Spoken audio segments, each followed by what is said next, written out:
안녕하세요. 김성학 변호사입니다.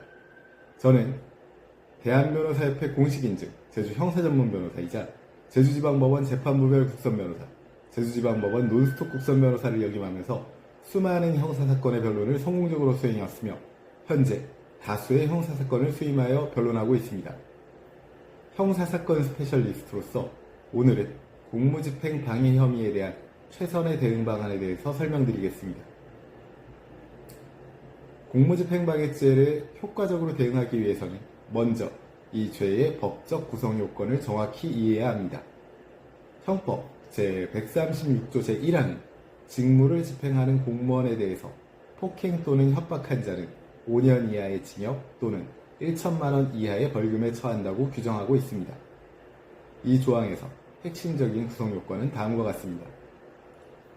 우선 적법한 공무집행이 존재해야 합니다.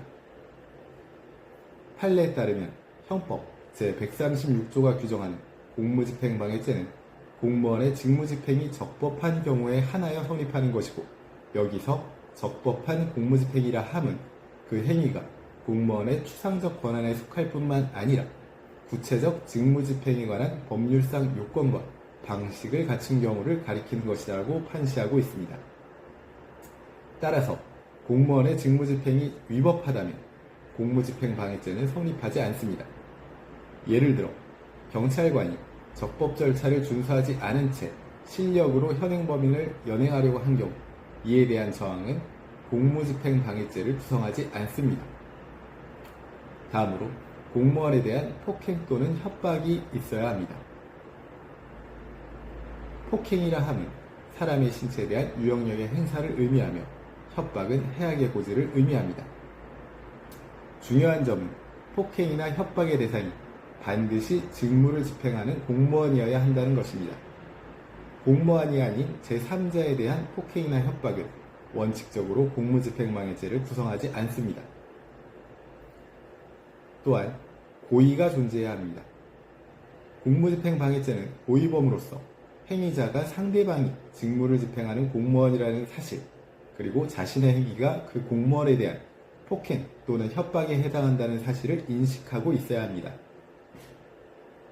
그러나 반드시 공무집행을 방해할 목적이나 의도가 있어야 하는 것은 아닙니다. 이 죄에서 고의는 상대방이 직무를 집행하는 공무원이라는 사실과 이에 대하여 폭행 또는 협박한다는 사실을 인식하는 것을 그 내용으로 하는데, 그 인식은 불확정적인 것이라도 미필적 고의로서 인정할 수 있습니다. 판례에 따르면 직무집행을 방해할 의사까지 필요한 것은 아니라고 판시하고 있습니다. 공무집행 방해 혐의에 대한 초기 대응 전략으로는 우선 향후 재판 결과에 큰 영향을 미칠 수 있기 때문에 변호인의 조력을 받을 권리를 빠르게 행사하는 것이 중요합니다. 변호인은 수사 과정에서 피의자의 권리를 보호하고 부당한 수사에 대응할 수 있도록 조력을 해줍니다. 특히 공무집행방해 사건의 경우 공무집행의 적법성 여부가 중요한 쟁점이 되므로 전문적인 법률 지식을 갖춘 변호인의 조력이 더욱 필요합니다. 다음으로 진술 거부권을 고려해 볼 수 있습니다. 피의자는 헌법 제12조에 따라 진술 거부권을 가집니다.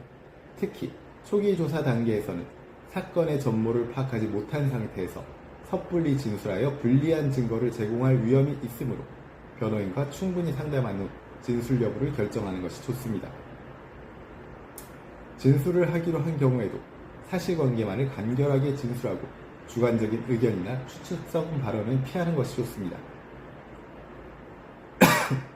다음으로 증거 수집 및 보전이 중요합니다. 공무집행방해 혐의에 대응하기 위해서는 사건 당시의 상황을 입증할 수 있는 증거를 최대한 수집하고 보존해야 합니다. 특히 다음과 같은 증거가 중요합니다.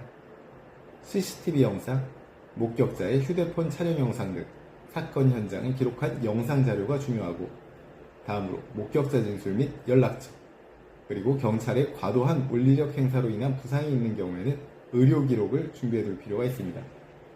또한 현장 사진과 경찰의 직무집행 과정에서의 작성된 공문서 등도 중요한 증거가 될 수 있습니다.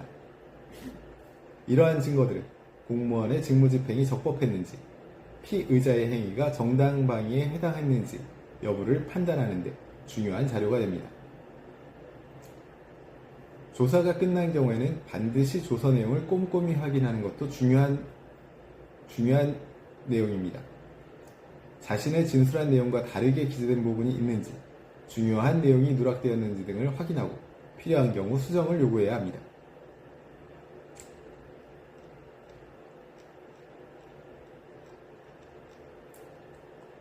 제주 형사전문 변호사로서 강조하자면 앞서 살펴본 내용들을 반드시 숙지하셔서 공무집행방해 혐의에 대한 적절한 대응을 하시기를 바랍니다.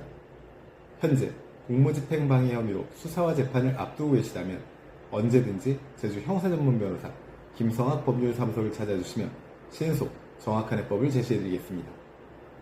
조금이나마 도움이 되셨으면 합니다.